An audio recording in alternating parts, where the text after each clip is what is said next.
Double bedroom ఇండ్ల కేటాయింపులపై దుమారం రేగింది.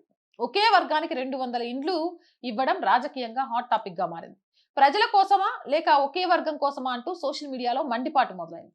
పాలకుల సమక్షంలో వివాదాస్పద డ్రా నిబంధనల ఉల్లంఘన జరిగిందా అంటూ కూడా ప్రశ్నలు లేవనెత్తుతున్నారు.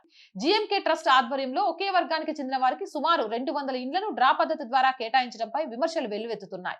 పట్టణంలో 36 వార్డుల నుంచి ఒక వర్గానికి చెందిన లబ్ధిదారుల నుంచి దరఖాస్తులు స్వీకరించిన జీఎంకే ట్రస్ట్ అధిక సంఖ్యలో దరఖాస్తులు రావడంతో ఆదివారం ట్రస్ట్ కార్యాలయంలో డ్రా పద్ధతి ద్వారా లబ్ధిదారులను ఎంపిక చేపట్టింది. ఈ ప్రక్రియను ట్రస్ట్ వ్యవస్థాపకులు ముజీబ్ ఖాన్ నిర్వహించారు.